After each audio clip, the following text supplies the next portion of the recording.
Thanks again, Danny, for inviting us into your shop today. Yes, indeed. Glad to see you. Good to have you. It's nice to be here. We are now in Chesterfield, Virginia, with Danny Luttrell in his shop. Danny is a very long-term member of the club. He started just a year, the same year that the club started in 1997. 25 years. In the time that he's been with the club, Danny has held a variety of positions. He's been president of the club. He was in charge of membership for 18 years. He oversaw he was the liaison for the AAW symposium when it came to Richmond. He organizes the state fair demonstrations every year. He currently is in charge of or overseeing the donations since the club became a 501c3 organization. And just a couple of years ago, and appropriately so, you were given the Lifetime Member Award. So congratulations again. Most proud of that. You should be. Have that right there on the wall. We've benefited from you for a long time. Oh, thank you. I'm sure many of you will remember Danny from his piercings, but Danny, I think you would agree that he is a true artist in what he does. He's done a variety of things, and I think Danny has shown us what we can truly do with this tool that we use called a lathe. Danny is very unique in that we have asked several people, other prior tours, what they would do if they were to redesign their shop, to start over again. How would they change it? Danny has done that, so he's going to help us answer the questions. So here we stand in your shop, and I'd be very interested with a tour of what you've done and how you've changed things. Well, I may raise more questions than give you answers, but this shop I've been in about a year and a half. It is effectively twice the size of the shop that I had before.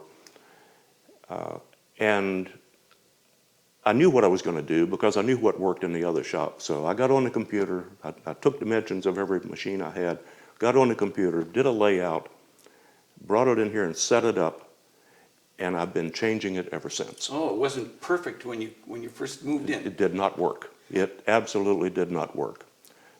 So it's an evolving process, but I do have space now, as you can see, and that's nice. It's still, I don't have a lot of wall space anymore. Got that pretty much filled up, but I have space to walk around. It's a turning shop.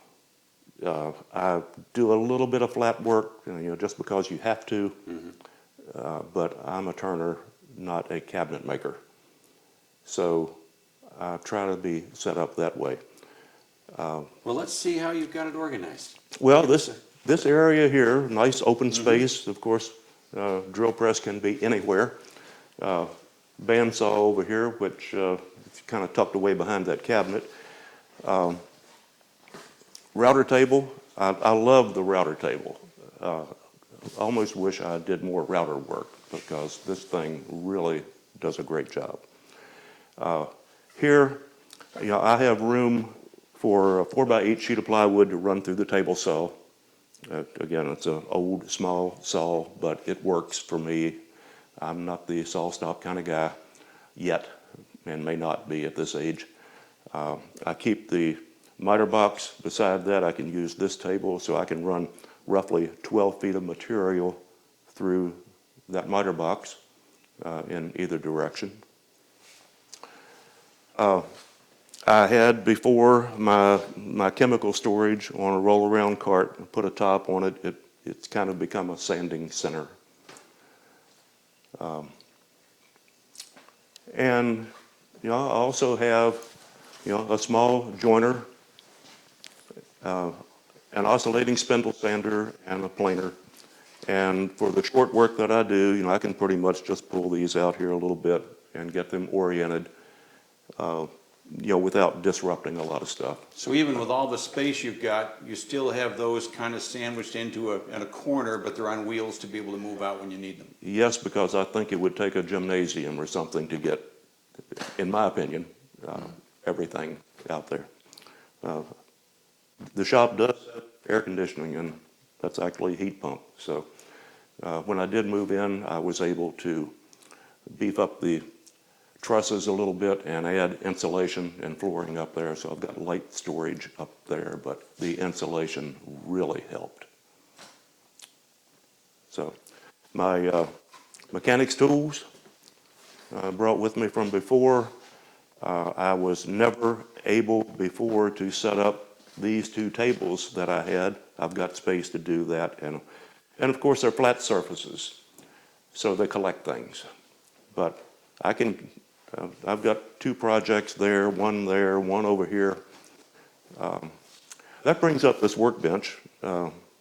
After I put in these two closets in the end of the shop, I built this workbench, and I was looking for a good material. I used luxury vinyl tile. For a workbench, this stuff wears like iron. And I've got it top and bottom, two different colors, didn't make any difference to me.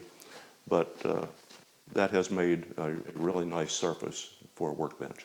Looks like with the workbench and the tables together, one behind the other, or as you're standing, you can really work 360 and work a project in several different facets at the same time. I can, and that's something we're going to talk about at the lathe, I believe. Yes, you can kind of, have an area all around you that you can work in. Same project, different phases of the same project, or even multiple projects. So, put mechanics vise over here and wood vise over here. We'll call that the lawnmower blade sharpener here. We're not going to put a lathe tool on that one. That comes later. So that gets us to the turning area. This wall here was pretty much set up like it was in my old shop, but this lathe was turned 90 degrees. And I found it better to turn it this way. It just works better with the table and the flow. You always have to have a throw-off table.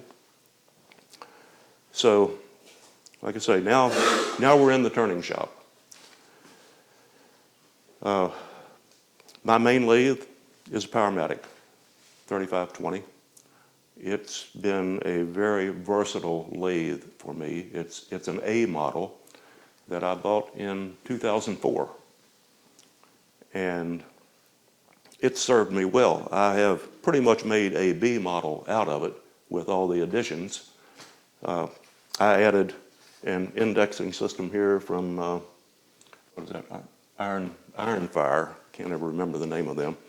But that's been a great indexing system. I put shelves underneath to hold most of the things that I use on a daily basis. I added a remote switch when I'm doing deep hollowing. I don't want to climb over here to get to this switch all the time. I've fabricated a steel plate to bolt here that I can drop this extension down and do like 38-inch diameter outboard turning, because the headstock on this lathe does slide. I've added brackets to hold lights and air hose and video hollowing system, receptacle strip, and So yeah. it's not just a lathe, it's a workstation. It is a workstation, and it's been very good to me. Would I like to have a new lathe? Yes, but I'd have to learn things all over again. So I'm very happy with that lathe. I did hear at a symposium once, one of the professionals called it a baby lathe because it only has a 2-horsepower motor. And when he was turning, he was taking 3/4-inch cuts, and he could stall the 2-horsepower motor. He needed more. 2 horses serving me well. I'm good with that. One question, your shelves below are of course flat shelves, so it looks like they would collect debris. What do you just blow them off to clean them periodically? I do. Air hose is right there. And yes, it collects everything. But it blows off very quickly. And of course the vacuum, I've got 2 shop vacs here. This one with a long hose, I can reach over half of the shop with this one. course, I'll vacuum up most of that I can, before I blow the final dust off of it. And this even makes a good sanding station. Got a permanent sander there all the time. So I see a jet behind the Powermatic. Yes. Why the jet? Well, that's my demonstrator lathe. I do some outside demonstrations sometimes. And it is sitting there because I saw that in someone else's shop tour. I had it over there on the other side, but it was in the way of that new cabinet I got. So I found out that you can put two lathes back to back, and generally it works out very nicely. Even same lathe A shared light. will serve both lathes. So you may have to rotate it a little bit when you're doing the bowl because some of this stuff gets in your way, but it's easy to rotate. So The security screen between them, is that just to keep the opposite lathe clean when you're using one of them? this is for the outside demonstrations, Okay. that safety shield, like we have on the club lathes when we do the fair, just to keep the public out of it. Mm-hmm. So this is my third lathe, actually. The Powermatic being the second lathe I purchased. My first lathe is a record, has a 12-inch swing, but I damaged it. I had to replace the shaft once because it turns outboard also. There's a tool rest for it that comes out here. I had a stump mounted on it one day with a 3/4 inch spindle. I bent the shaft. So I had to replace that. It has a #1 Morris taper. I've got most things I need for the #1, but I use these two lathes, especially the Powermatic, most of the time.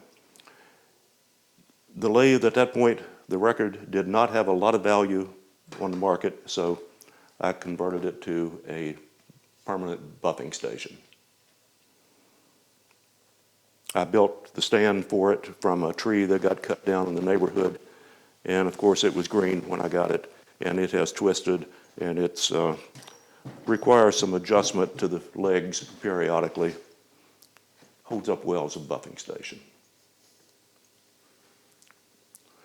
So I finally, with this cabinet added, I was able to get a little bit of clamp storage. What limited flat work I have, I don't have that many clamps compared to a cabinet shop. But I did find I added some wall space when I put that cabinet in. And I'm not quite finished with it. I've got a few more clamps, and I can put another rail across the top and clamp up some more on the end. So that's work in progress. Good use of space. Fantastic use of space. Also, I find myself doing a little metal buffing every now and then. I began life as a machinist working with metal, and I like bright metal also. So I can convert this thing very easily to a metal buffing station. Okay, you've got 3 lathes together. You use them for different functions. What about the tools for the lathe?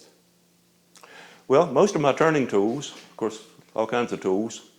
A little bit of, I got some wall space here for the oddball stuff. In the old shop, the lathe used to be in front of this wall. There was a window there. This time, no window, so I found a place for miscellaneous tools. My turning tools, I put on this rack here, which was a prototype design. I'm really good at making prototypes and then finding that the prototype works so well that I don't go ahead and I don't build the final version. I just use it.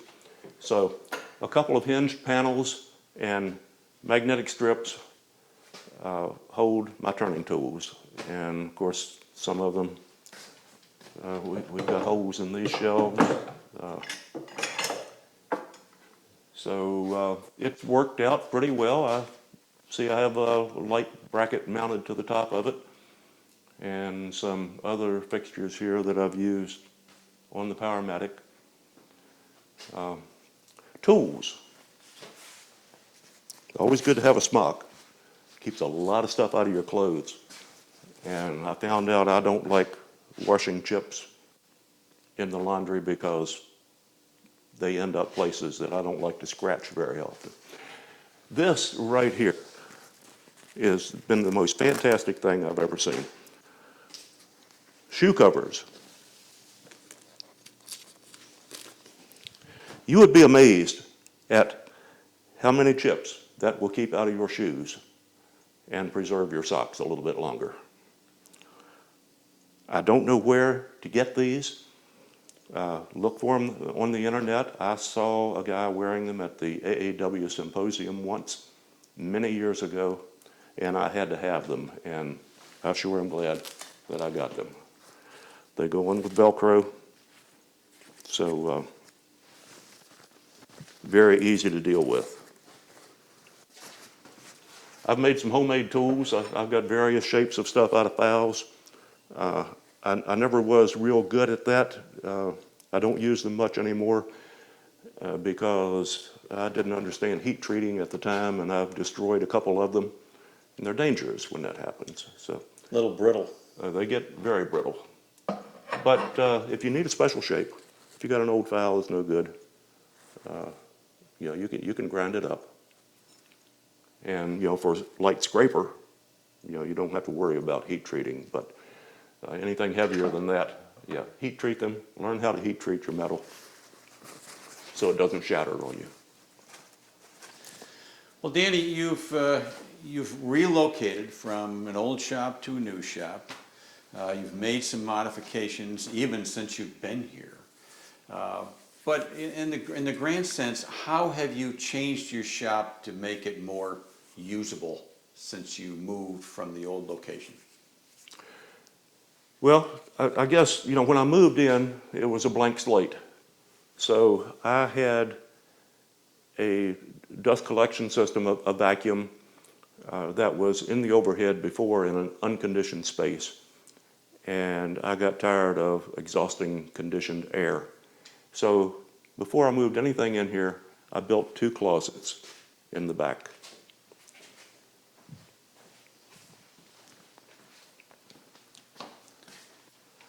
The one maybe you've seen already, we can probably go back and take a look at it. That's wood storage, and it is a wreck, as most wood storage areas are. The second one over here, now I have my vacuum in here and my air compressor over here, and another wall of miscellaneous tools, unrelated to wood turning, because I do all kinds of stuff. That keeps the noise way down. It cuts down on the noise.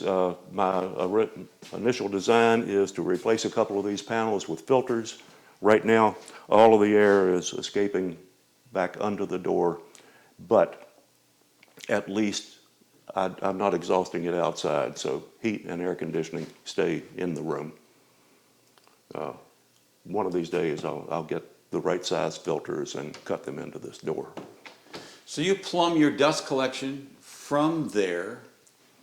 How have you got it plumbed in the shop? I have 4-inch PVC pipes, and this time I am using the lighter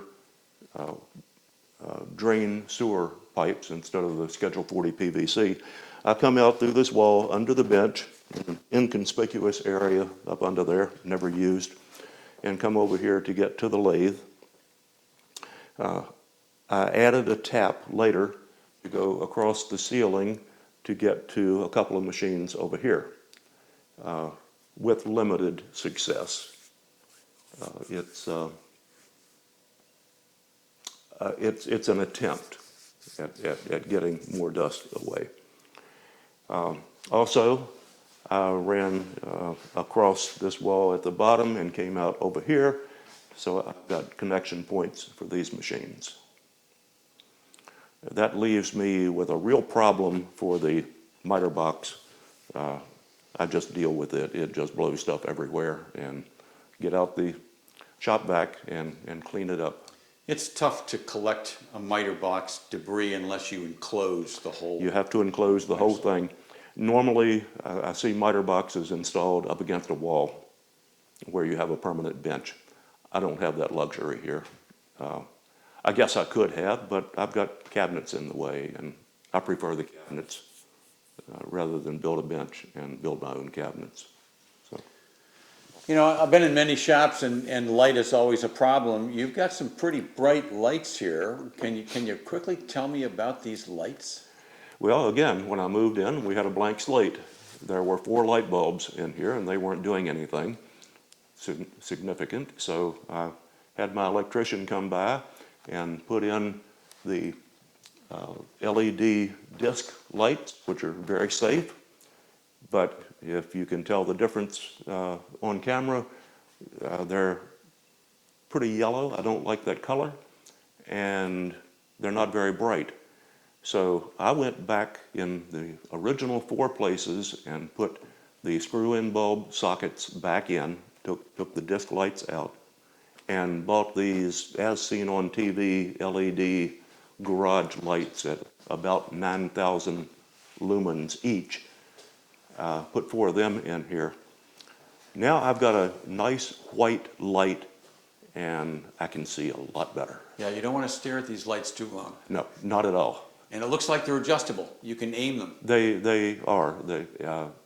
I don't know if that's a necessary feature or not. I put them up, pointed them where I thought they should be, and I haven't touched them since. You can get a cheaper version at Ollie's Outlet, but for about 1/3 the price, but they also put out about 1/3 the light. So depends on how much light you have, whether you want 3,000 lumens or 9,000 lumens. You looked at you pointed to the grinder over to your left on the workbench and said that was really not for turning tools. Where do you sharpen your tools? Well, over here by my tool storage rack. So for tool sharpening, I have a slow speed grinder with the Wolverine system, and I don't have a lot of fancy pieces like a lot of people do, just the standard Wolverine parts. Does a great job for me. I will say I have 3 1/2 inch or 5/8 inch, however you measure them, bowl gouges that I use all at the same time. When one starts getting dull, I'll use the other one. When I come over here to sharpen, I sharpen 3 of them at a time, and that saves a lot of time. No CBN wheels. No.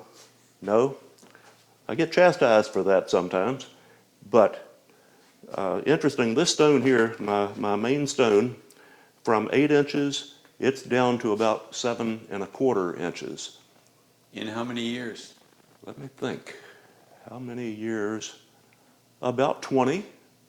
So I'm thinking that this wheel is going to last me the rest of my life. Do you have any problem adjusting the Wolverine system as the diameter of the wheel begins to adjust itself? I don't have any particular guidelines. People have given me all kinds of advice. One time, the advice was, of course, you set up your bowl gouge here, and what I do, a early president of the club showed me the dimensions or the markings for certain gouges, and we marked my jig according to what he had on his jig, and I kind of keep it set in one spot, and that I got an angle here, and my angle on the bowl gouge over here is about 55 degrees, and some people swear they have to be 45 degrees. Some people change them from bowl to bowl depending on the diameter. Well, I try to set this up and get the matching angle right here. And I do the same thing every time. So you're using the same setting for both your bowl and your spindle gouges? Well, I don't use spindle gouges. Okay. Very seldom I don't do a lot of spindle work. Now, I've tried to learn how to use the skew, Anytime I get a spindle project, the first thing I do is pull out the skew and get a little more practice with it. And generally, it goes pretty well. So I was just noticing that when I put a tool away the other day, there's a spindle gouge way in the back over here that I haven't used in years. So back to this, someone said, well, you got to have one of these. Little box to put in here, and I think it might have been to change the angle of this automatically for a spindle gouge, but I forgot. I leave it in here permanently. I use it for my bowl gouges.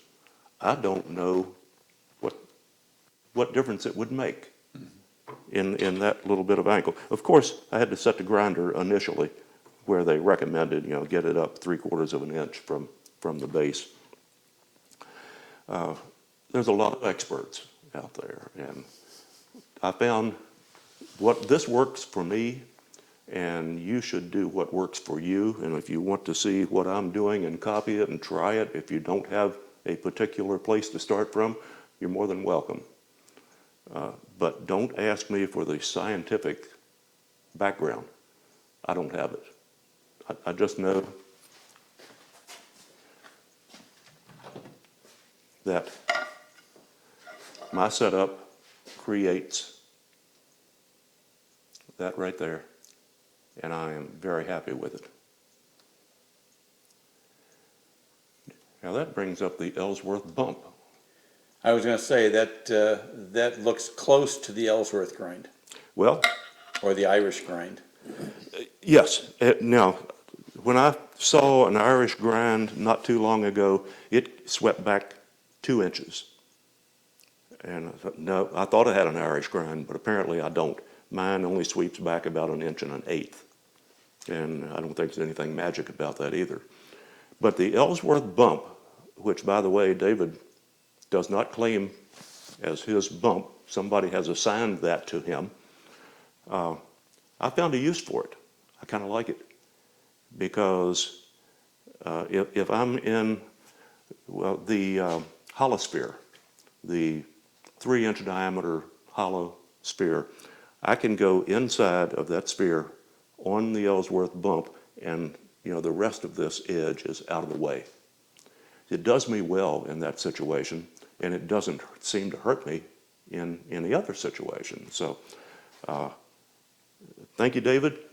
I'll take your advice on the Ellsworth bump and continue to use it. One of the things that you alluded to earlier when you talked about the 2 closets that you added was one of them was wood storage. Is that all of your wood storage, or do you have other areas for wood storage? I have wood over, just stacked around different places. However, I do, what you see is what I have. I don't have any outside wood storage. I used to do that for firewood and don't have that luxury anymore, thank you. Also, the turning wood that we stored out there for a while also became firewood over a period of time. So, no, I don't have any wood stored outside. More stored inside than I'd like, but when somebody offers you a piece of wood, it's hard to turn down. Well, Danny, this has been a very interesting tour. I appreciate it. I've learned some very interesting things. Well, thank you. This. I think you've put together a very nice shop. If anyone who's listening has any questions, do you mind us sharing your contact Oh, information? not at all. In fact, drop by. Oh, well, you may get some visitors. Yeah, love it. If you'd like to contact Danny, his phone number is in the registry for the club. You can also email him at danluttrell@verizon.net. That's DANLUTTRELL@verizon.net. Danny, thank you again very much. It's been a pleasure. Thank you, Ray. Good to see you.